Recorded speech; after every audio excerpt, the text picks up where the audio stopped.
This is a Kirkendall Barrett presentation, darling. Feed me, meow, meow, meow. Because of this podcast, I'm a gay icon. I'm so hot. I'm so good looking. My salad dressing is amazing. Like the internet at large, there are things you can do on the internet besides porn, but most of it's porn. A lifetime of Hallmark. Well, hello everybody. It is your favorite day of the week. It is time for another episode of A Lifetime of Hallmark, where we talk about your favorite movies on both Lifetime and the Hallmark Channel and try to make sense of them. I am Les Kirkendall Barrett. Hello, Jason Bowers. Hello, Les Kirkendall Barrett.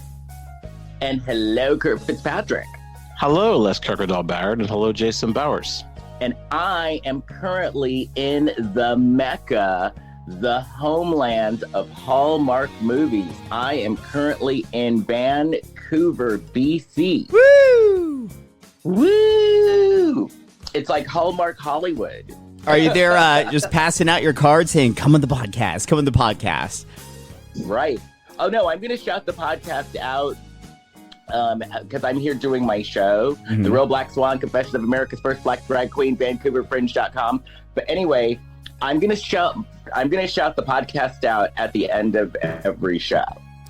Good. Because I think that we can get some, subscribers. Yeah. That's I love that. Because subscribing to a Lifetime of Hallmark podcast is good. It pushes up our numbers. It automatically downloads to your device, and then more people find the show. Subscribe, yeah. I got a message from Podbean. Our numbers have gone up. Oh, good to They've know. gone up 15%. Oh, well, that's a considerable amount, Yeah. So, I think. yes. What were we going to say? Oh, no, I was thinking we should have, I know we have to get our numbers up first. We have to get the hit podcast, but we should have a TV show. Because there's a show on the Weather Channel that's it's like a truck rolled over. And they spend the whole episode trying to roll the truck back. And that's a show. I will not be doing that. I could see people watching that. And it's admittedly, Les, some movies that you make us watch are very much that. Oh, no, let's say I would watch someone trying to push the truck over. I'm saying I would not be pushing the truck. Oh, no, our show got would it. be different. But Yeah, but we again, wouldn't address the content. some of the movies you make us watch, it's like you're making us push the truck back over. Yeah, sometimes. Oh, no. I would watch the truck being pushed over. I Yeah. just would not be pushing the truck. Like It's the not one truck, last it's week. not Truck. That was a truck. Yeah. Oh, no, that was a truck. That was like a Mack truck last week. This week's movie, for me at least, I think Kurt feels differently. I like this movie. This movie felt like, we're being gently parachuted in. I like this movie a lot. Yeah. I really did. And you Okay. know, this was one of those I didn't expect to like it as much as I did, and by the end I was like, oh wow, this was actually really good. It wasn't. I figured out why too, and I'll get into it when we talk about the movie, because there's an element of it that it shares with other Hallmark movies that I've liked a lot, and they all have something in common. And okay, Hallmark movies wise, if this had a rating for a Hallmark movie, this was like a rated R Hallmark movie. Because they talked about divorce, they talked about wasn't there like they talked about getting someone laid? Really? Did they? No, that was us. But there was definitely like there was definitely active behind the scenes negotiations to get their dad with a new woman. Yeah. Interracial relationship. We saw someone have a stroke. Someone had a stroke on camera. It's a good thing you knew it was a stroke. Well, I don't know. There was stationary eating. There was neglect of the elderly. There were bland leads, male. I don't know if you disagree with me on that. I liked him. Well, Variations on a boring theme. Wow. This is going to be a controversial episode. I feel. I think so. Well, but Well, I think Okay, so the kind of like the premise of the movie is she's kind of like living out different possibilities of her life. Yeah. And there's even a part of the movie where a character explains like that's not like a great idea it's not that great to go through these scenarios sometimes. I see it differently. I see she's taking laced candy. This movie was a Hallmark movie, and the main character is getting gacked up on goofballs. That's the plot of the movie. Yes. And hallucinating. Yeah. Well, you guys were all excited about this Aunt Gert, thinking that reading this thread. And Aunt Gert, Aunt Gert was like the sitcom version of Kathy Bates.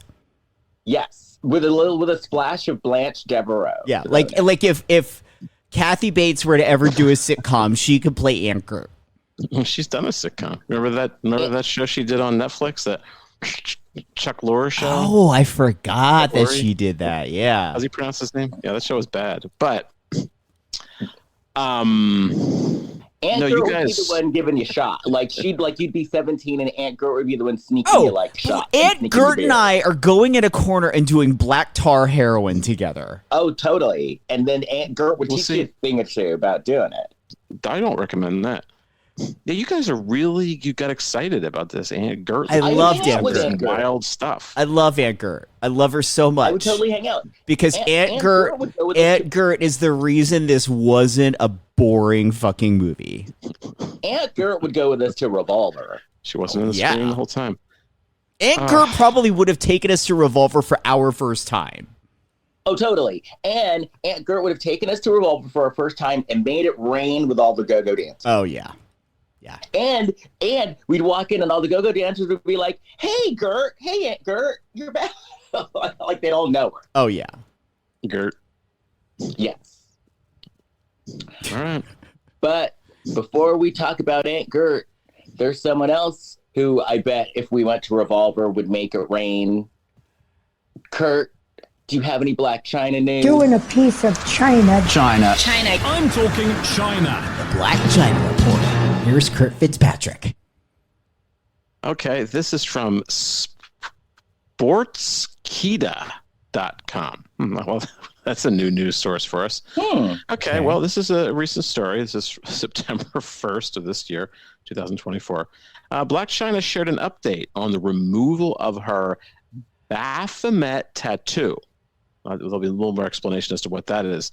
Well, the internet has a lot to say about this. So on Saturday, August 31st, the model took to Instagram and shared a reel showcasing her third tattoo removal session. The reel began with Chyna showing her fans the progress made in 2 tattoo removal sessions, featuring her tattoo of the baphomet, which extended across her lower back. The reality TV star turned OnlyFans model exclaimed that she was so excited to be back for round 3 of the tattoo removal process and documented a part of the laser removal of her tattoo. At one point, the star winced in pain as her tattoo removal professional comforted her, saying that she was doing amazing. Chyna captioned her post, "Third removal of my tattoo," with hashtag something. "I'm just 14 days away from 2 years of sobriety, a journey of transformation and healing through Jesus Christ." Chyna employed the services of Vegas-based tattoo removal artist named Clear Out Inc. for her baphomet tattoo removal. Stay with me here. Now, meanwhile, some social media users could not understand why Chyna had a tattoo of the goat human pagan deity associated with Satanism in the first place.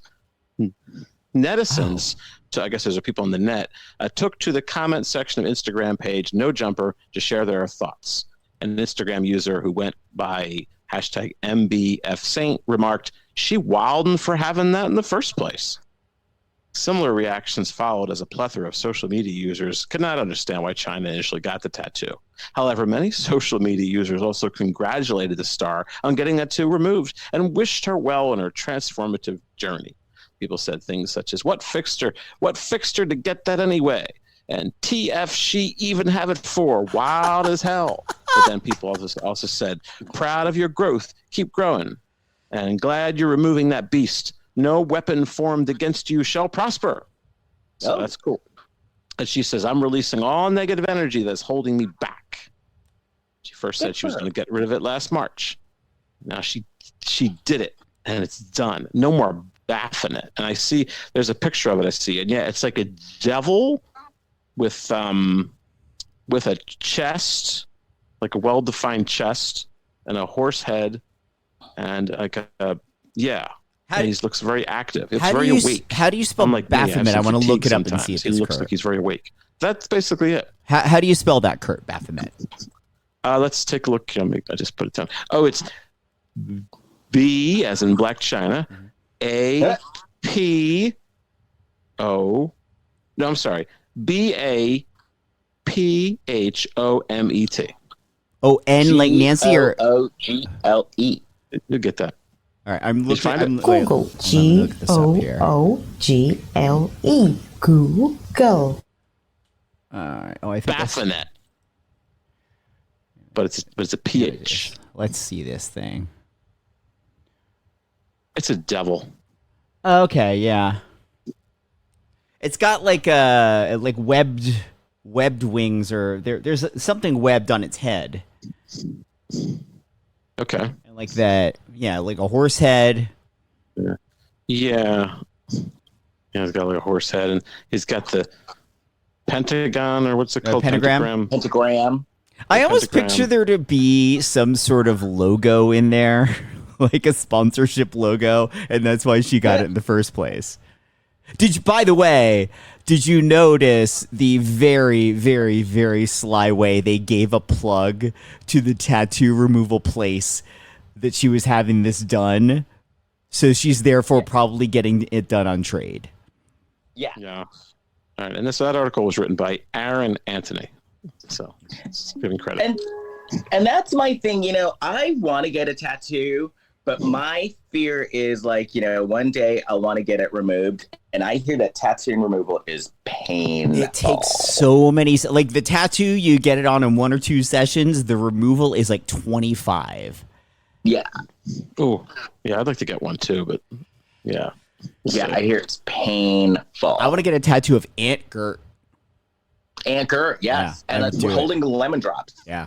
Do it. Yeah. Aunt Gert has a tattoo. I bet.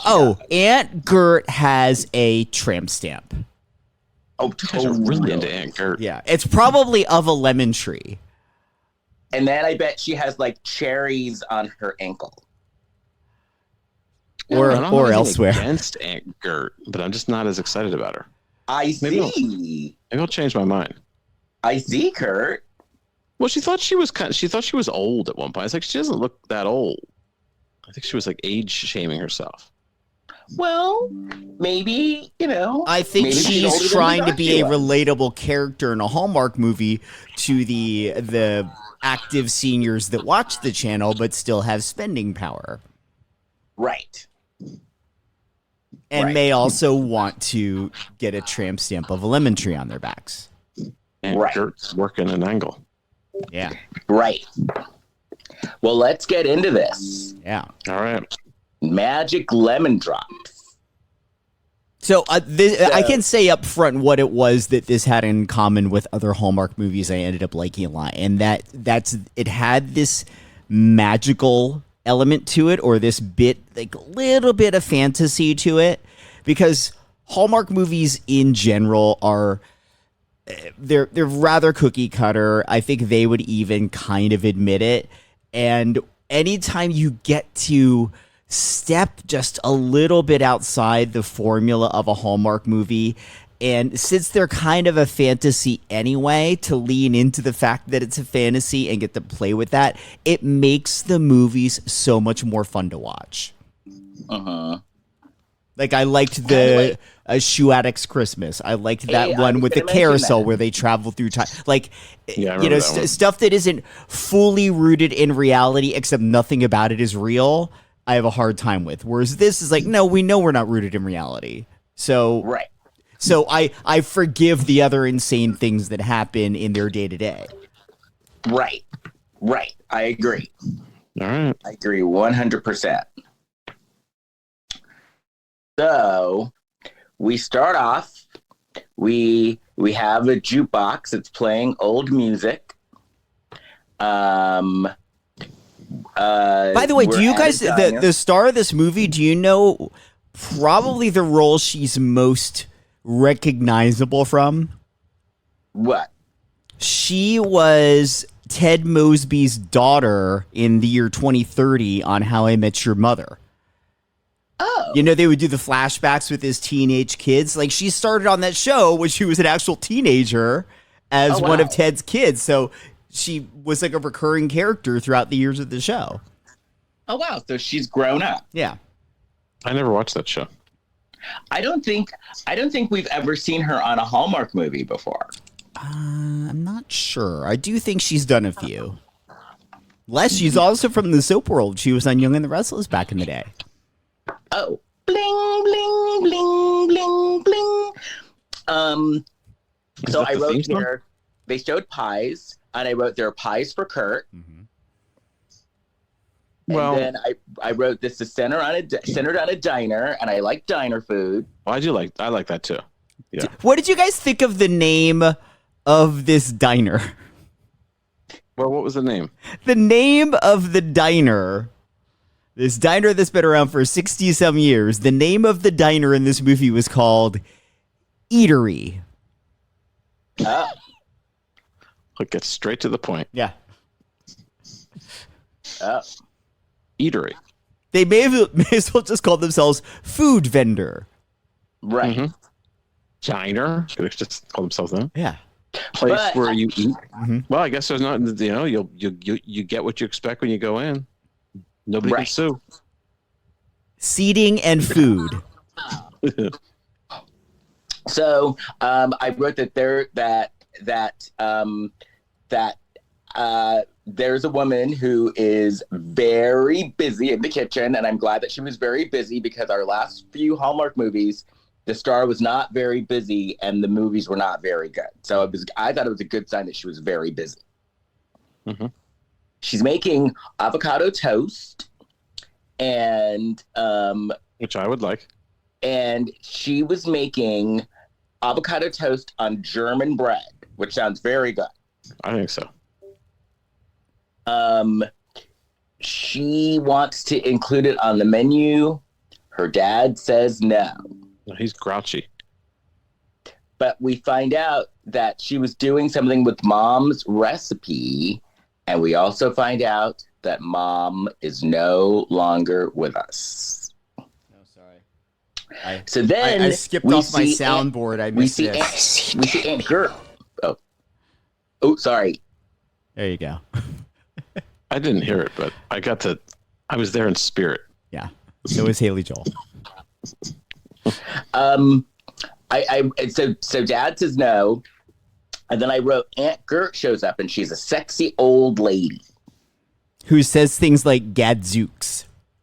Yes. Yeah. But she's getting free food. She assumes because she's part of the family. She can as well. She should. She's sponging.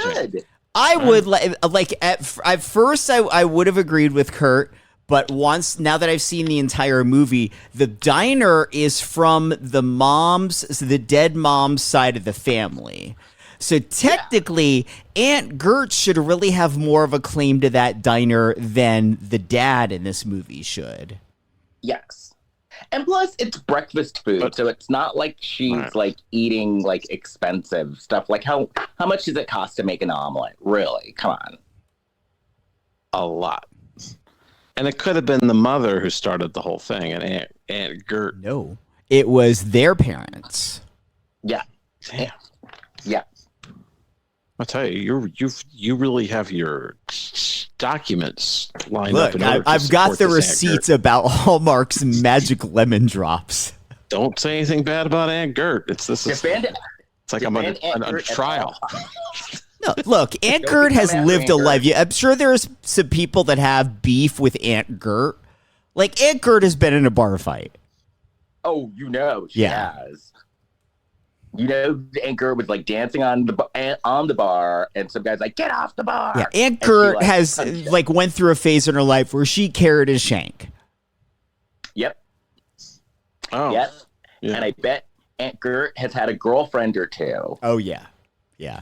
You know she dabbles. I think she spent some time making wine in the toilet. I bet she has. Well, it's resourceful. So then the mailman shows up, and he brings letters, which is a Hallmark trope that we have not seen in a while. The mailman brings letters, and they're letters from the IRS. Which have you guys ever gotten a letter from the IRS? Yes, Yeah. they don't look like It that. does not look like that. That looked like they were getting junk mail. Yeah, I think maybe they're being scammed and they don't know it. right. Because Yeah, the they look IRS like letters don't have a giant red stamp that say like "open now, urgent." Yeah, Right. I think the IRS are being very cheerful. Yeah, And they were big. The letters were big Yeah. too. So then Aunt Gert tells our heroine, your dad is lucky. What was her name? The star? Oh, no, I just Lolly. thought heroin. I thought Yeah. that was kind of. oh, because her I name? said heroin earlier. It was just kind of shocking to hear that thrown out there. What was her name? Lolly, like a lollipop. Right. Yes. Oh, because that comes into play later. The Yeah. name, Lolly. Like she uses the name for. She, you Yeah. want to lick on a lollipop the way you want to lick on Gert's lemon drop, if you know what I'm saying. Right. I do. I'm Mhm. also thinking about transitioning into suckers. No, I don't know. It just seemed like an interesting career move. I'm talking about the things you suck, Like Aunt Gert. like lollipops. Mhm. Hmm? So Aunt Gert tells Lolly, your dad's lucky to have you here because Lolly's basically running the show. And Yeah, she's exhausted. Mm-hmm. and so then we see Rory on the other side of town, and he's saying goodbye to his daughter who's going on vacation with her mother, and we find out that the reason why Rory isn't going is because he and his wife are getting a divorce. And I wrote here in my notes, divorce is the new death on Hallmark. Oh yeah, 'Cause- kind of. Every movie we've seen lately, someone's either divorced or getting a divorce. Mm-hmm. Yeah, he's fragile too. He's emoting clearly. Yeah. I guess this is different too because we don't he's kind of like in the throes of the divorce. Yeah. Yeah, it's Oh, it's pretty fresh. Pretty fresh. Yeah. Yeah. That's not fun. So then we go back to the diner, and the dad goes into the freezer, and there's popsicles. And Lolly was like, well, we had a bunch of extra produce, so I just decided to make popsicles out of them so they don't go to waste. But he And- wanted the space because he was getting a double order of cod. Yes. Yeah. Like, Who And then Lolly's like, who's "You eating don't diner need to be cod ordering-" anyway, much less where you need twice as much? Not me. Right. And Lolly was even saying, you're ordering too much. No wonder they're having so many issues. Nobody So wants then cod.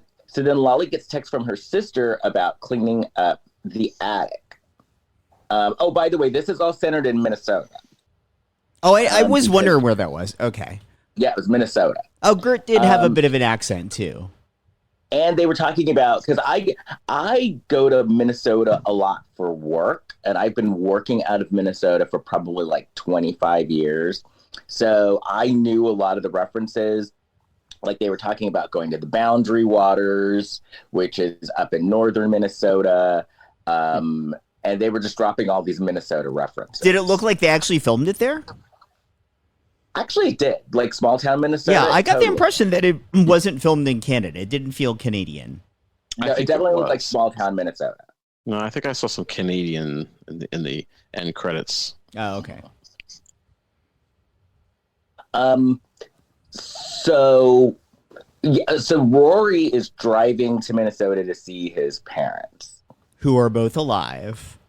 who are both, not only are they both alive, they're partiers. Yeah. They are active. I was saying, I think they're swingers going to keep parties, some It's requiem possible. for a dream like orgies. Yeah. These It's, parents are fun. People.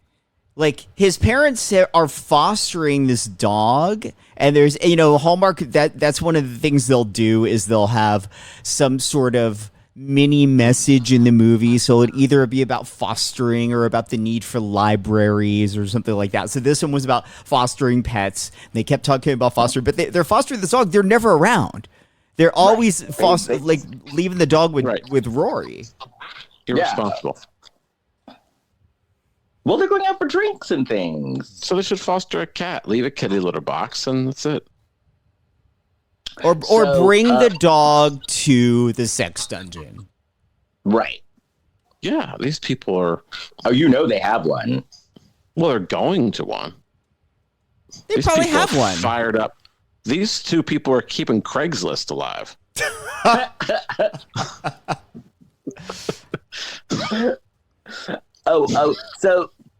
So the next day, Lolly has this cute friend named Eve. She actually was really cute. Yeah, she does. And she works at a farmer's market, and Lolly brought her some popsicles to sell. Well, I like her. She has some hot Roy Clark overalls and some thigh-high fuck me boots. Mm-hmm. I found her to be quite hot. Just as hot as making a hee-haw reference. So they're at the farmer's market, and then Rory's there with oh my God, Kurt. What happened? No, what happened? Your description of Eve. Oh, you just caught on to it? Jeez, I was the visual finally fully formed in Les's head. Had to sink in, yeah. Yeah. I was wondering why, didn't get much of a response. I put a little work into that. So Rory, they're at the farmer's market, and Rory has that dog, and the dog is actually really annoying. And so the dog knocks Lolly down. And when Lolly gets up, we realize that Lolly and Rory know each other, and it turns out that they used to date when they were teens. Mm-hmm. Or actually, were they? It was after they were teens, right? No, it was when they were teens because he left to go to become a doctor. So whenever he went to college, and it was one of these they dated when they were teens, but they never got over it because they were acting very weird around each other. Yeah. Frankly, if I were Lolly, I would sue over that dog. Yeah, that dog was big and knocked her the fuck over. Yeah. On asphalt. Yeah. So they had the awkward, and it turns out that he's successful. He's successful as well, and she's still in the town. So she has a little issue about that. He's like a sports doctor. Yeah. Yeah, he's a hockey doctor. Yeah. He's specifically for the hockey team. And she's no slouch because on paper the restaurant's not doing well, but outwardly it looks like it's doing well. So she Lolly goes to her parents' house, and she and her sister Daphne are cleaning the attic. And Daphne found Lolly's old diary from when she was a teen, and Lolly wanted to open up a restaurant called Toast. Mm-hmm. They also make a gay joke about Lance Bass. Yes, because she had a crush on Lance Bass, and she said she was going to movie. marry Lance Bass. Do you think that there's some kind of reference here? Because when they say when you have a stroke, you smell toast. No, later on in the movie, restaurant called Toast in LA. Huh? There is one cup, but I see where Kurt's going with this. That's maybe. Oh, foreshadowing. Maybe, yeah. Oh. Although in that, we're jumping ahead a little bit, but we could just say a character. Yeah. What happens to a character? Well, yeah. I'll cover it when we get to that section in the movie. Why I don't think that was foreshadowing. So Daphne tells Lolly that she's moving to Bali and she's going to become a yoga instructor. Yeah, and I don't understand. Lolly says, like, Lolly has some authority over the situation, apparently. She says no. She's going to make the decision. Yeah. I don't think that was a no, I'm putting my foot down, you have no say in it, as much as it was, I'm your big sister, mom just died, dad's not going to tell you no, but you need somebody to shake some sense into you. Because I have an older sister, and my older sister does the same thing. And is she the one that gets mad when you watch or listen to the movie for the podcast in the car during a rainstorm? Yes. Okay. Okay, well, she's an exception. But my sister does the same thing, and it's not like she's the boss of you, but it's kind of like a parental thing. Because I don't know how much older your siblings are, but if it's actually a thing. Like, if your siblings are a certain amount of years older, they become parentified, and so they're kind of almost a parental. Yeah, my brother and I are only 4 years apart, so we don't have that relationship, but I totally understand that relationship when the gap's a little bit bigger. Because my sister and I are 6 years apart. Yeah. Yeah, that's how it is with my sibling as well. So, yeah.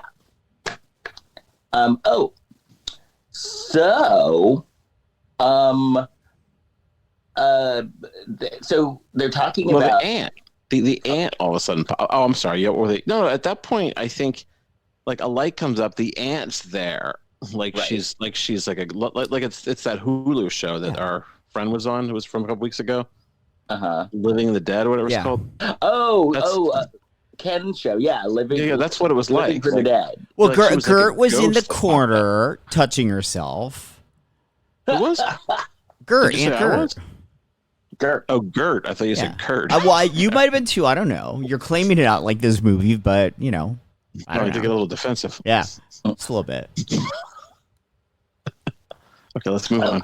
Oh, and then Lolly's talking about how her life didn't turn out the way that she wanted it to. And she's like bumming out about it, especially, she's like just run into Rory, her ex-boyfriend, who's now like successful, and she's still in the same town, working for the same family business, and she feels that she hasn't done anything in her life.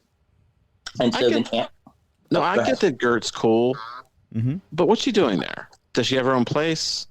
I think Gert lived at the house. I don't think she does. I think Gert's been sponging off these people. You think she's paying rent? She's eating probably every meal at that diner. Again, that diner is from Gert's side of the family, so maybe Dad is the hanger-on here. Right. Gert probably grew up in that diner, like working at that diner. You know how things work. If Gert's not the owner anymore. No, but she said that wasn't there a line that she didn't want to work for the diner? Like, she didn't want to own it or something? She Wasn't sold there some it. kind of line? I don't know, but I'm not sure about where Gert's boundaries are. What'd you say that place in Minnesota? Boundary River? Boundary Waters. Yeah, Boundary Water. She needs to go there because she needs to get some boundaries because her boundaries are watered. Wow. I just think that just because Gert is a female and an ancillary character in some ways to this movie doesn't necessarily mean that the property in the movie isn't hers. It may. You can tell that it may be hers. She's female. She may. I think that might just be like a normal inclination of like, oh, it's this side character and she's not. She has nothing to do with the dad in this movie. The dad's the one working there, so we must think that the dad's the owner. But like, we don't know that. You can tell that Aunt Gert like traveled the world. She was very worldly. Mm-hmm. She stayed in hostels. But I'll tell you, I don't know. She stayed in hostels. So did I. Still does. But Okay, I don't know. I wish there was a public records I could look up to see who the owner of this restaurant was. She liked Aunt Gert, liked her flowy outfits. She And had ownership. outfits. No, okay, I'm sorry. Flowy outfits. Yeah, she liked her flowy outfits. Yeah. You mean like Flo from Alice? No, like Eastern, like very Eastern looking. Oh yeah. That's different. Like, you know, if she were to walk into a wind machine, it would kind of like just in the wind, like a curtain. It'd wave in the wind a lot. All right. So Lolly's lamenting about her life, and Aunt Gert's like, so hey, listen, what if I told you that it's possible for you to take a look at the life you always wanted? And Lolly's like, what are you talking about? And Gert gives her a box of lemon drops. And she said that, you actually, with these lemon drops, you have the power to choose the life you want. So what you need to do, there's 4 of them, and you take one before you go to bed, and you call out a regret that you wish would have turned out differently. And you'll live a day as if in that life at how it would have been if the regret didn't happen. And when you get to the 4th drop, you can use the 4th drop, but then your life is going to stay that way. Yeah, That's basically. So right? Each of the 3 drops that could take you to 3 different versions of what your life could have been. If you use the 4th, and you get to choose one of the 3, if you use the 4th. Right. But then it stays that way. Then you're in that version of life forever. Yeah. Okay. Now let me explain it. Now there's 3. No, I'm good. Yes. I actually think this movie did a very good job explaining. I'm just messing with you. Yeah, I know. I'm just laying out for the audience that I do think the movie actually did do a good job of laying out the rules of the movie, because these kind of movies, you need to understand the rules to be able to follow along. Yes. So that night, she takes the first gumdrop and she says toast, which was the name of her restaurant that she wanted to open but never did. So she wakes up and she has black hair and she has this fabulous apartment and these fabulous clothes. Yes.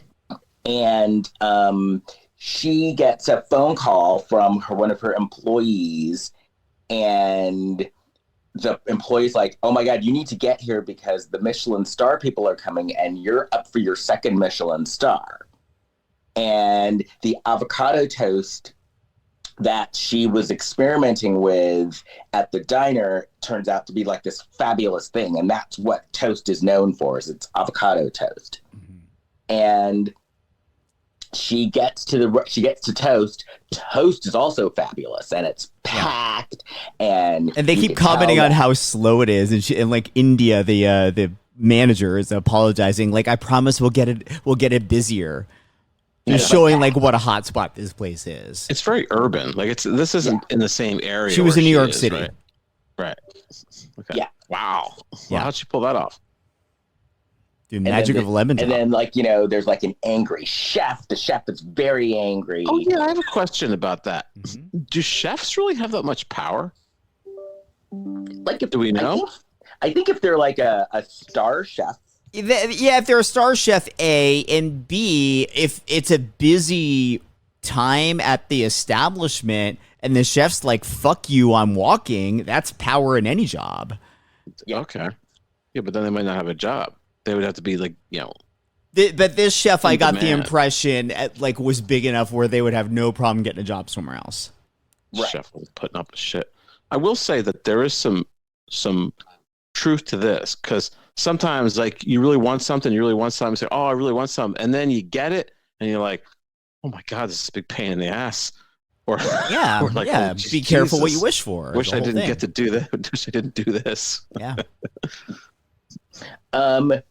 So then she's talking, and so she's basically, doesn't know what's going on. So basically, her conversations with people are filling her in on what's happening. And so she finds out from India that her dad is in treatment, like getting a treatment. And she calls Daphne, and Daphne is like pissed and bitter. She kind of is in all the different scenarios. Mm-hmm. Especially so in this version, though. Yeah. Okay. Yeah. And then we find out that the dad is remarried to this woman named Ramona. Yeah. Yeah. She's at swim therapy, or they're at swim therapy right now. Swim therapy? Yeah. Mm-hmm. Which is like a physical therapy. It's actually really good for you because it's not a big strain on your body. Right. You do it in water. And then we find out. We also met the Michelin guy who should have been played by James Corden. Yes. Yeah, that guy was excited. So then they're talking about, India's talking about like Rory showing up, and Lolly gets all giddy, and she thinks that she's going on a date with Rory. And then there's more goings on with the chef, and the chef is just angry and bitter. And then Rory shows up, and she and Rory looks like they're getting along really well. And it sounds like they had like a little schism, but they made up. But then Rory's girlfriend shows up. And I was like, well, Rory's not a racist, because his girlfriend was like this beautiful black woman. And so they hang out. The woman's happy to be at Toast. Like, it was like a big deal for, the woman to be there. And it's like a big hot spot. Lolly actually ate with them. Prior to her arrival, were you concerned that Rory was a racist? No, but I was just saying, wow, Rory doesn't have a type. Yeah. He likes beautiful ladies. Mm-hmm. Yes.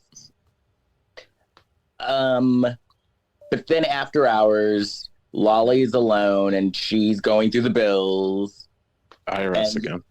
There's a letter from the IRS. Another junk mail scam that she's getting sucked into, even in this alternate world. Right. He probably gets those things like, you just won the Publishers Clearinghouse. Yes, and like believes it. Like, oh, they might come by my house. And Right. call the number, and they're like, okay, you have to send us money first. Oh, no, you have to cash a check they sent. That's like a rip-off check. But it shows that like she got what she wanted, and she was kind of happy, but she wasn't. Like, she was successful, but still alone. Yeah, she was working a lot of hours. Mm-hmm. Yeah. So then she wakes up. Her dad's making pancakes. Yeah, a big pile of carbs. Well, they live in the country. This dad, Yeah, I mean, well, I'm not ruining anything saying the dad has a stroke at some point in the movie. I mean, we can see it coming. I mean, they don't hide it. Like, everything he's eating Oh my God. is a walking stroke. Cod, piles of cod and popsicles and everything. I mean, it's just a rolling ball of disaster. Pies. He wanted a pie for his birthday. So then Aunt Gert talks to Lolly, and she's like, so would you have chosen that life? And Lolly's kind of like, well, I was successful, but I didn't have Rory. And we find out here where Gert got the lemon drops from. Yeah. She got it from some woman at a carnival when she was in her early 20s. Yes, Esmeralda. And what I didn't understand at this point in the movie, and they actually did justify it and explain it later, if Gert has done these lemon drops, why did Gert have enough for Lolly to do them too? Yeah, we find out why. Yeah. Actually, I thought that was a good explanation too. I 'Cause really liked the I explanation. actually was sort of hoping that we would never find out, and just learning that like Gert has a person that she goes to get these hallucinogenics throughout her entire life. Right. Gert's got a That'd be cool. dealer. But she got him from a carnival, you said. Yeah. So what was the carnival? Like the Big Apple Circus, or what? Well, I mean, what in Minnesota? I mean, it's in Midwest. There's probably some sort of state Probably fair at or the Minnesota something. State Fair. Yeah. Oh, she went to the state fair and got Yeah. these? Because the Minnesota State Fair is like a huge thing. Do we think that Gert and vice presidential candidate Tim Walz have gotten gacked up on goofballs at the Minnesota State Fair together? Yeah, I bet she's probably his like first girlfriend or something. Yeah. Aunt Gert. Oh, yeah? I bet. Yeah, maybe. Aunt Gert could be the potential second lady. She could have been. She could have been. Blew her chance. Yeah. Second lady. Yep. Yeah, I guess it's too late for that. Oh, so then Rory's daughter calls. But a sequel where she takes a lemon drop, and in another life she's the second lady. I have a plot idea for a sequel, Okay. Right. which we could get to at the end of the movie. Well, they had 3 Wedding Veil movies, so they could have a lemon drop sequel. Okay. Oh, so Rory's daughter calls. They're in Ireland. She kissed the Blarney Stone, and I wrote, that's really disgusting. To kiss the nasty ass Blarney Stone. I don't know. I've never been to Ireland. Well, the Blarney Stone's nasty. That girl probably got COVID, among other things, kissing that Blarney Stone. Well, you get It's still liquid nasty. Stuff. You get that liquid stuff, you wipe it on the stone, and then you give it a So big kiss. thousands of years of people kissing it and germs. I don't know. I'll go kiss one of those Easter Island people. I'm sure that's not any better. Oh, so Lolly is telling her friend Eve about the lemon drops. Mm. And Eve is like fascinated about the lemon drops. Oh, and then Eve gives Lolly a wad of cash, and Eve is like, people really love your popsicles. You should bring me more because they sold really well at the farmer's market. If we were to make a Lifetime movie version of this movie, that scene, you wouldn't need to rewrite it. It would just, the context of Eve's or Lolly's popsicles and why Eve is giving her cash, the context would change, but you wouldn't need to rewrite the dialogue of that scene. Right. Well, you'd assume it's stripper money. Yeah. Yeah. You would know it is. And like the popsicles made the strippers like. No, the popsicle is a more. blowjob. Yeah. Oh. Yeah, that makes the movie better. Yeah. So then Lolly's talking to her dad about the bills and the problems with the IRS. And she's like, well, maybe you should get rid of the diner. And her dad's like, no, because this was your mom's. And I don't want to get rid of it. It's special to me. And then they had a lemon drop pie, which I thought looked really good. Yeah, I think it looked good.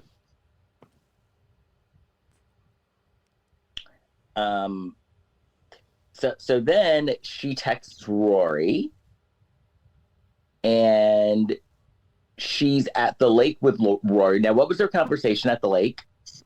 Well, you skipped over where the dad said he was going to pound out some schnitzel. Yeah. Oh. I put that in my That's the notes, too. dirtiest thing I've heard in a while. It was pretty dirty.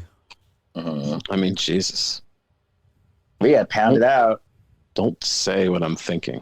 It's really, you're going to pound out some schnitzel. I'm not even sure what that would mean. Okay. I think I can it's tell a you things. euphemism for melting his popsicle with his hand. Oh. I just heard feedback on my ooh. Yeah. All right. So Schnitzel. so she's in bed again. So she took another lemon drop, and this time she yelled out, "Mom." So she woke up, and she had like these ugly bangs and this ugly hair, and she's still living at home, and she put on this ugly outfit. and they're at the restaurant. Mom now owned it. The mom was alive, so she owned it. They're baking, and they're talking, and she's like, well, where's Aunt Gert? And the mom says, oh, Aunt Gert's in Bali with Daphne. And we find out that the mom closed the diner because the dad had died. I see dead people. And so the mom was kind of fun, though, because, like, you know, they're drinking wine in the park. Yeah, she's got nothing to Well, lose. no, this is before they're even in the park. They're eating the lemon drop pie they made together in the car outside of the diner called Eatery because of the dead dad. Kurt, what'd you think of them eating? Well, I have spoken very strongly on the show against stationary eating in a car. But this was a little different. I wouldn't eat a pie in a car. I don't know what that would be like. So you weren't offended? You're going to get crumbs around in the car. I would get out and sit on the curb and eat the pie. And were they eating the whole pie? Yeah. Also, at this point, they still technically owned the diner. They could have gone inside and sat down. Yeah. Yeah. Look like So a you good didn't pie, find it but how- offensive, though, that they were eating in the car? If you're eating, no, it's because a pie is a whole thing. I wouldn't be able to drive a car and eat a pie. I'm saying if I've got like a I don't think they were eating while they were in motion. The car was stopped. Yeah, they were parked. They were parked and eating it. It's not like if you are driving down the 405 and you see someone eating soup. If it's in a cup, I do it that way. Like ramen. Maybe a spoon. No. Have you seen that? Like twirling the noodles while you're driving.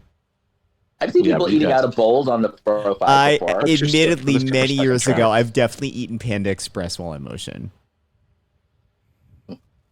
I once toured a New York subway and I pulled out a big wooden bowl of salad. And actually, it's hard to get people's attention in New York, but everybody looked at me. As you're eating your salad? Well, I thought it was strange that I had a big wooden bowl of salad.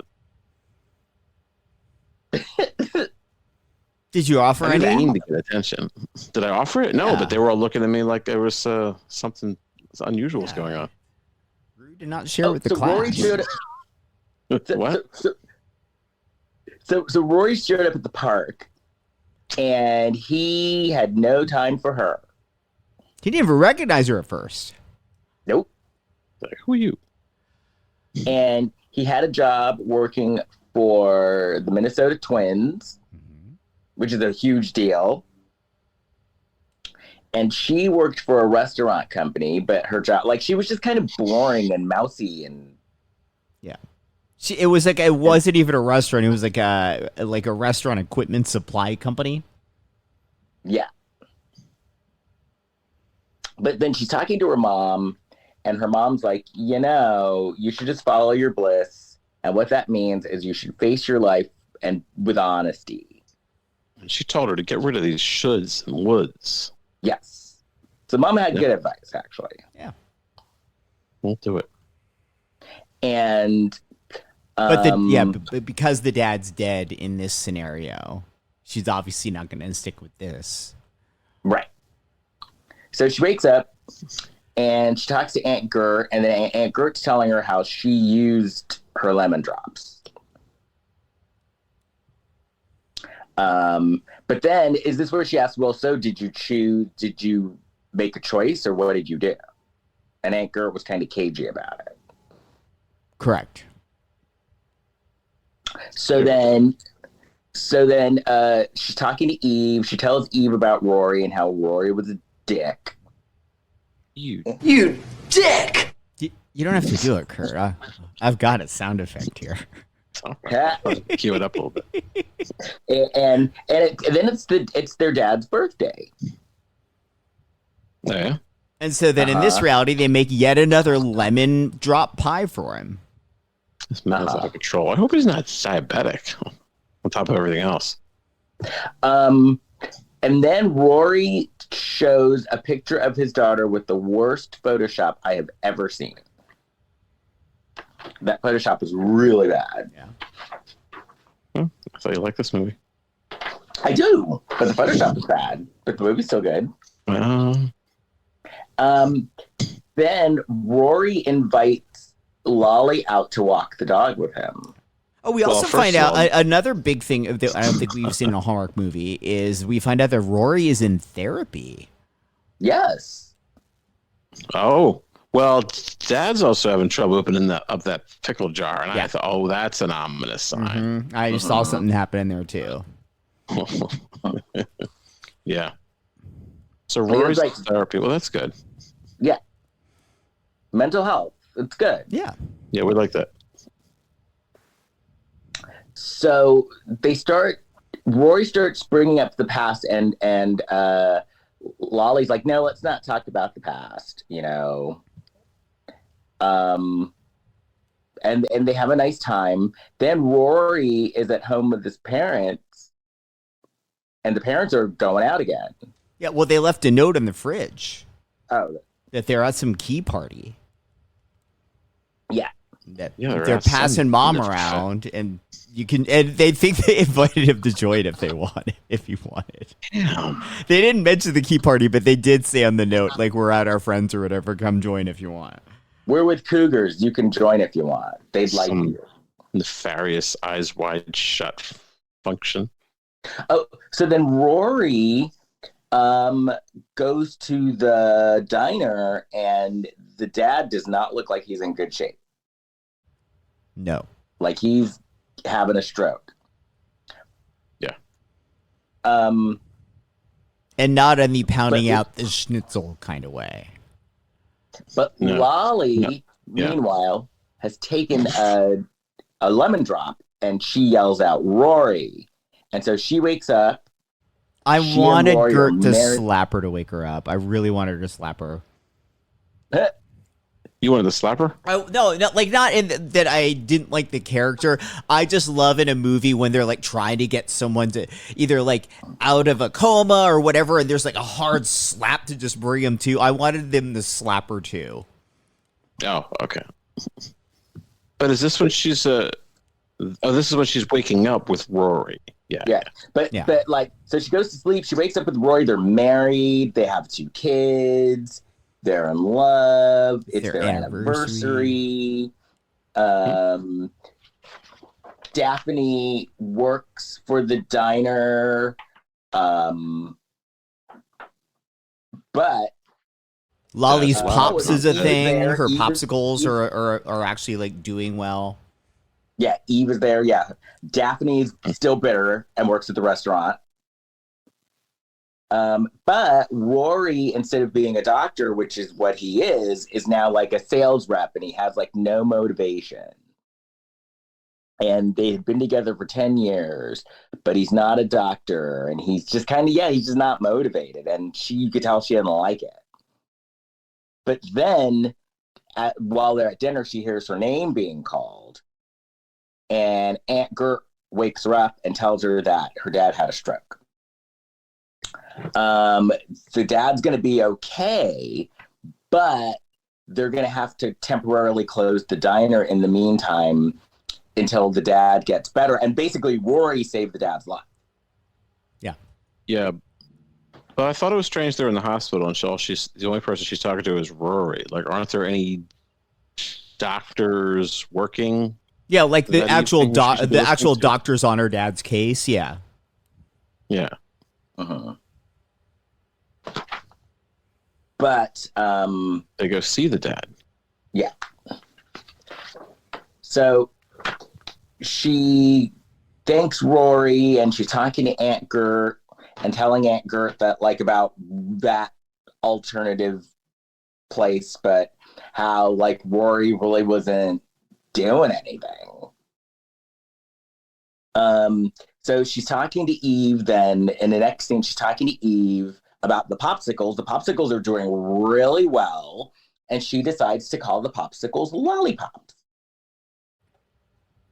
Mm-hmm. And she's thinking that they're gonna have to sell the diner because now that the dad's had a stroke, and plus with all their issues with the IRS anyways, she's thinking they're just gonna have to sell. They're gonna have no choice but to sell it. Okay, so they are the owners. And Rory's helping her out go through the bills and stuff. Aunt Gert, I don't think she's getting any money out of this. Kidding me? Aunt Gert was in Bucharest in one version of this. Like Aunt Gert is doing fine. Staying in a tent. Aunt Gert's living her best life. Staying in a tent. Yeah, with some swarthy man named Sergio, and she's living her best life, getting dick down. She goes to Paris and goes in those weird grocery stores where you have to pay money to use the restroom, but she doesn't use the restroom. She buys the sandwiches that cost like $1.30 and like an apple. Oh, the baguettes. And that's what she has for lunch. So she has like a $3 lunch. Oh, you sound like you're knowledgeable. And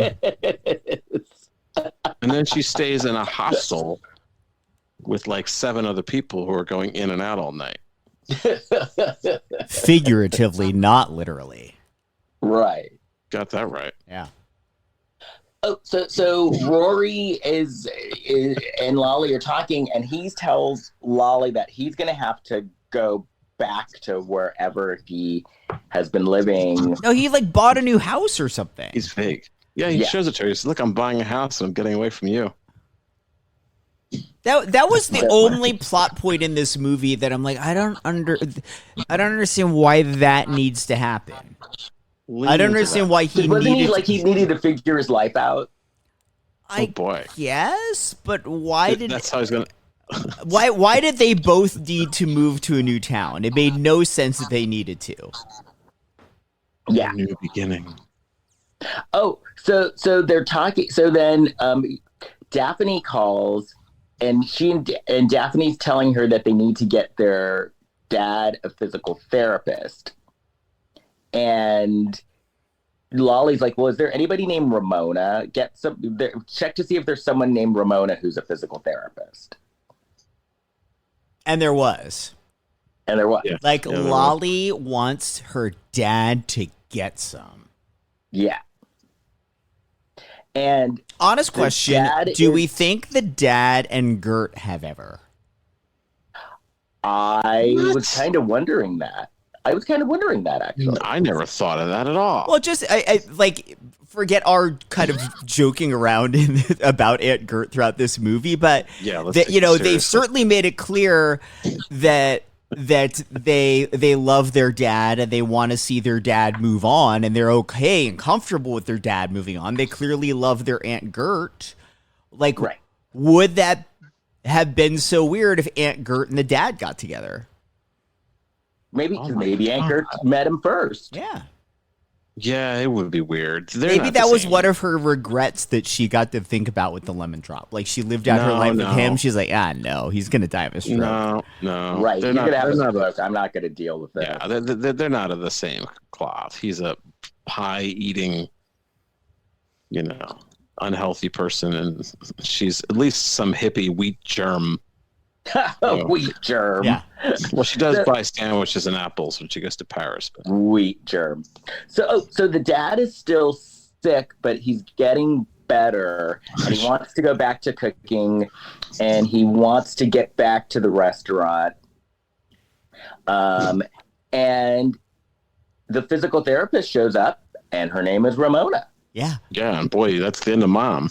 Mom leaves his brain.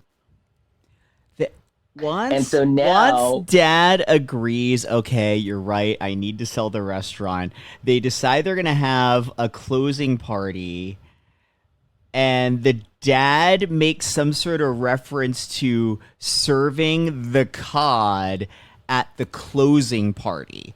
Now, I know it's in the freezer, but the cod...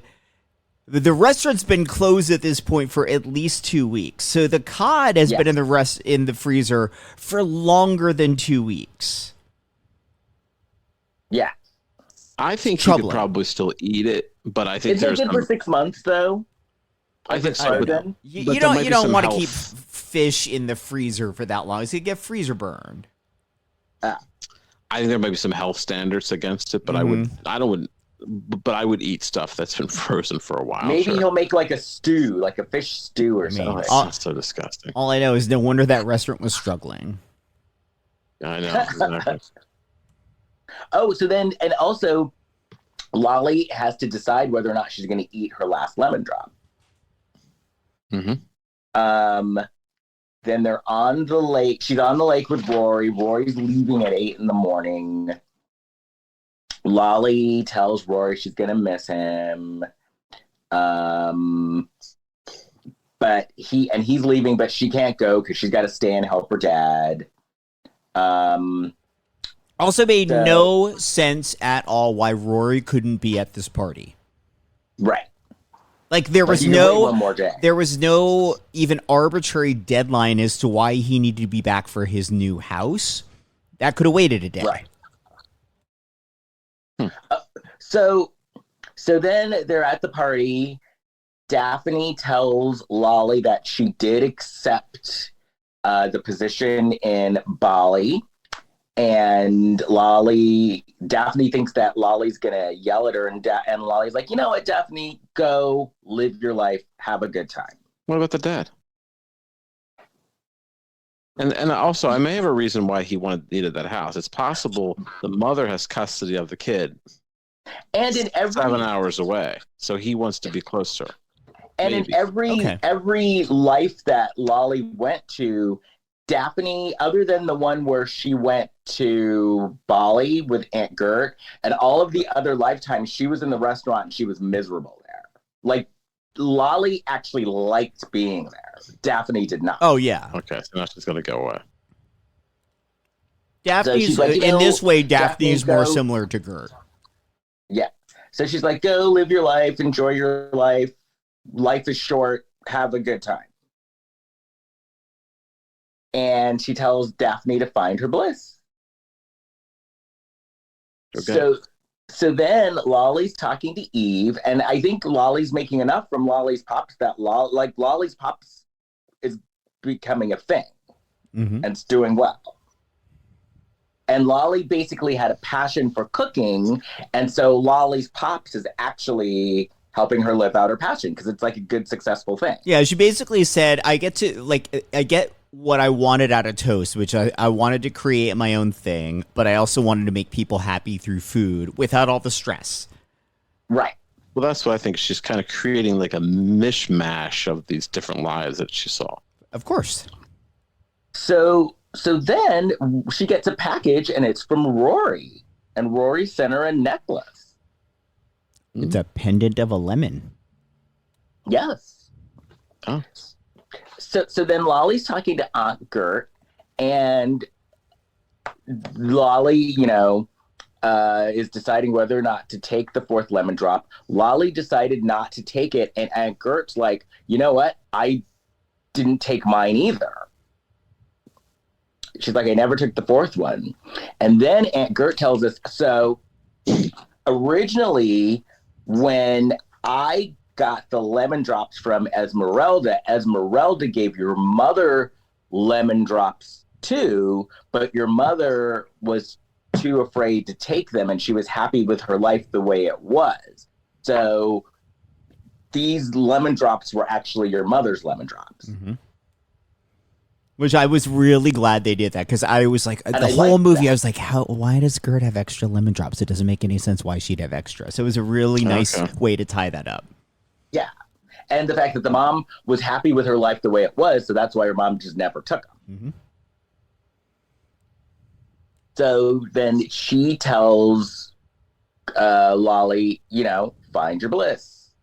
So then Lolly shows up at Rory's new house. She drove 7 hours, and she's like, hey, I want you in my life. I know, you're here 7 hours away, which is actually doable. If they wanted a relationship, 7 hours by car, you can do that. Mm-hmm. I guess so. And she's like, I want to give us a chance. I want this to work. They start kissing, and then the annoying dog knocks them in the water. Because that's right. The parents ended up giving the dog to Rory. Yeah. since he had taken care of it the whole summer anyway, and they shirked their responsibility. He earned it. And so I liked the end because the end was like realistic. Like, we're gonna still have our own lives, but we're gonna be together too. And you're close enough that we can actually make this work. Mm-hmm. I don't know. So what? Who's taking care of the dad then? Ramona. That's another reason why Ramona. Lolly wanted to pawn off Dad. Is Lolly's like, I don't want to fucking deal with this. And the dad and Ramona became a couple. Which, frankly, if I owned that physical therapist placement agency, I would probably vet my employees a little better if that's happening a lot. Well, so Ramona's living with the dad. Yes. How's the dad getting? The dad looks like he needs constant care. Ramona's caring for living her together. Well, also, Lolly hasn't moved in with Rory yet. She just went away for a day. Wait, who am I talking about? No, the caregiver woman, Ramona. I think I messed up the names. Ramona. Okay, so Ramona is not living with the dad. I think she is. I don't think she is at this point in the movie. I think eventually will. They're dating. Well, they certainly started flirting. I don't know. In the timeline of the timeline of the present day, not using any of the lemon drops, Dad has met Ramona. Dad has started to flirt with Ramona. We know in one of the other timelines that Dad and Ramona do become a couple. So we, the audience, assume that's eventually going to happen. We just haven't seen it happen yet. Right. Well, that worked out for these people. But Ramona's in. Ramona is in and not going anywhere. Yeah. Ramona. All right. Just seems like and Ramona is age appropriate. Yeah. Ramona is age appropriate, so it's not like some young thing. Well, looks like everybody's leaving the dad behind. Here's my sequel pitch. There we go. There are 2 lemon drops that we know of that haven't been used. The sequel is people pool their lemon drops. So either someone else gets to live out their days, or maybe someone does take their lemon drop to go back to one of these other versions. Yes. That could be the Lifetime version, or somebody steals the lemon drop. The Lifetime version would be like they would take the lemon drops and like have sex with all these different people. Mm-hmm. Oh. Yeah. Well, or they could go back to the Minnesota State Fair and see if they could pick up a couple more lemon drops. Yeah. Esmeralda, where are you? Right next to the fried Oreos. Yes, I do like a fried Oreo. I do like fair food. I had fried pizza at the Indiana State Fair. It was very good. I went to that too. I think I went with you. I was with you. We probably did. Yeah, that sounds about right. I think it was with you.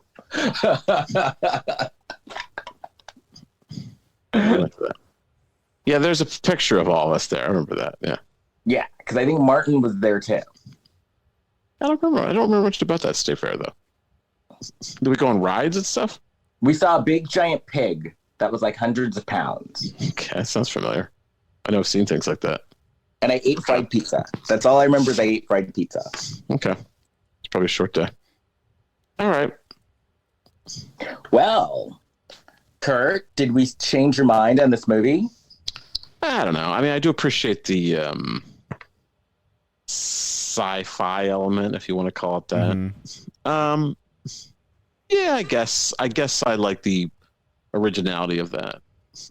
It's just kind of, I just thought the male lead was bland, kind of, to me, was consistently bland. I would have hit it, though. I would have, too. He was very cute. Yeah. Might not have been like, Aunt Gert levels of A Wild Night, but it'll do. Aunt Gert would show you a good time. Well, I liked her friend with the Roy Clark overalls. Oh, Eve? Eve, yeah. Yes. So I like that. We'll take Rory. You can have Eve. I was a very sophisticated young man. I remember as a kid seeing Hee Haw and thinking, this is like out of some third world country or something. I shouldn't say that. I'm sure we have some. Now that I think of it, in this movie, like we had like Lolly had a friend in Eve, and we have Daphne, the sister, but like there weren't any other male contemporaries of Rory's in this movie. No, just the dog. Okay. So in other words, it could have used more hot guys. Yes, definitely. There were a lot of hot guys hitting on her in New York, though, on Smingle or whatever that app was called. Yeah. Yeah, there was something going on there. I don't know.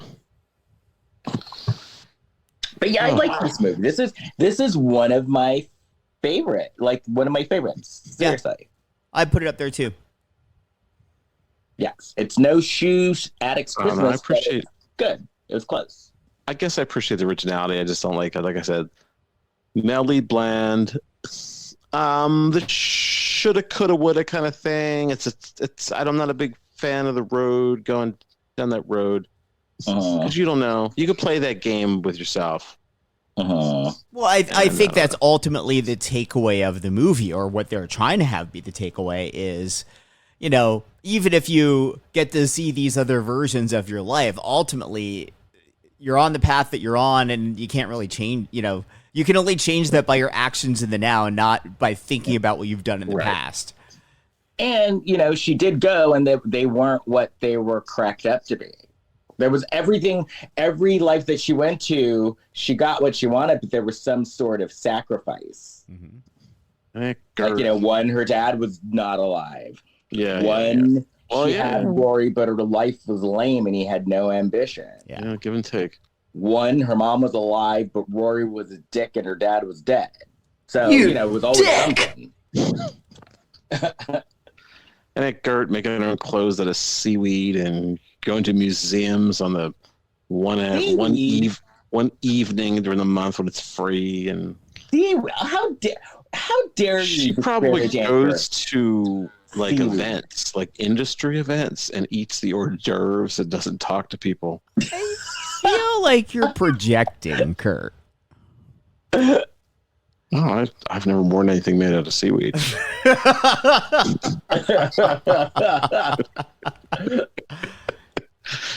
Oh man! All right, I'm gonna stay up all night thinking about how things could have been. Well, I'm on my way to Smut Slam. Yeah, you're gonna be productive. Yes, I'm going to the Smut Slam. Is Aunt Gert going to be there? No, but there is going to be a woman on the Slut Slam who her story is about how she became a high-class call girl at 55. She's now like 76. And Could be Gert. Is this a Cameron's show? No, it's Cameron's producing it, but I don't think Cameron's going to be there. There's going to be someone else hosting it. Okay. But it is Cameron's show that she produces that. But yeah, one of the storytellers is a woman who became a call girl at 55. Oh, God bless. And like, because, yeah, she's 76 and she revealed her age. She does not look 76. I was shocked in a good way. Put it this way. Whoever, if she had work done, whoever did her work, if they lived in LA, they would be like billionaires because the work is good. Well, I've seen a lot of work in my day, and this work is like, it's subtle work. It's not like obvious cat, like she doesn't have like a cat face or anything. Well, it sounds like you're sometimes when a woman gets too much work, or even a man, when someone gets too much work, they have like a cat face. Mm-hmm. There's who I saw one time? What's that guy's name? Who's the guy who was like married to Jennifer Aniston for a little bit? Not Brad Pitt. Justin Theroux. Justin Theroux. Justin Theroux. So I was watching so this is back in the day. Justin Theroux was on 6 Feet Under, I think. So I liked them. I really liked them on the show. And then I went to see a screening of Inland Empire in New York. It was a David Lynch movie. So I'm like in the front row because it's the only seat that was left. And Justin Theroux comes out at the end for like this Q&A. And he stays right in front of me. I'm like, the fuck did you do to yourself? Because his eyes were different. Like he just looked different. He got kind of like stretched out. I think he kind of settled down. I guess that's kind of what happens because he does. But when I saw him up close, I was like, maybe a filler or something. Like, you don't look like the guy I like. Well, men have to be extra careful when it comes to like messing with your face. Everyone does. Yeah. Just and Justin Theroux didn't share with me that he got work. It's just what I observed when I was sitting in the front row. Well, Les, this 76-year-old woman, it sounds like you're singing her praises. So if she were to try to find your show, how would she find it? How would she find you? Actually, if she wanted to find me, which she's more than welcome to, or anyone else out there if you want, you can find me on Instagram at Kirkendall, KURKENDAAL, or you can go to my website, leskirkendallbarrett.com, or if you are in the Vancouver area, I am doing my show, The Real Black Swan, Confessions of America's First Black Drag Queen, at the Vancouver Fringe Festival at the Performance Workspace. And you can find out more information on that at vancouverfringefestival.com. Jason. So if you are listening to this podcast, you're like, hey, I like this. I want to keep listening. Tell your friends about us, rate and review us, give us 5 stars, subscribe to the show. Those are all ways that we can grow the audience so more people can be entertained by this nonsense. You can find all of us on Facebook, Instagram, and Threads at Lifetime of Hallmark Podcast. You can find us on TikTok at Lifetime of Hallmark Podcast. At Lifetime of Hallmark Pod. And you can find me on Facebook, Instagram, Threads, and TikTok at Big Shot Jason. Kurt. Are we on TikTok? We are. I haven't seen that. Yes. Oh, I'll have to check that out. All right, yes, because we have inside Hollywood information too. So if you want to keep listening to the show, but anyway, I've told our friend of the show, Jason Debray, I will be on the Shelf Setting podcast. We're going to get it together. He's waiting and waiting and waiting. I said I did not forget about you, so I'll be on a new episode of that. Also, a friend of mine just posted on Facebook. He's starting a zine. He said he was interested. I said me. So I'm on my road to being a Pulitzer Prize winning investigative journalist. Oh. And I'm writing in my journal, but you can't see that. And that's all I've got right now. Did you run a race? No. Well, by the time you people are hearing this podcast, I will have Kurt Fitzpatrick has just I will have run the race. I'm doing the race on Saturday. I think this will be out before then. Oh, it will? Because we're a little behind release schedule-wise, so I think this will be out probably tomorrow. It's now Thursday, September 5th. This will be out Friday morning. Oh, then so good luck on your race tomorrow, Kurt. It's gonna rain. It's gonna rain. I'll be doing it. I'll be there. I'll be running 3.5 miles. I'm trained up. Trained up. All right. And yes, so we will be back next week. Good. Yes, looking forward to it. All right, so see y'all next week. Bye. Bye. Bye.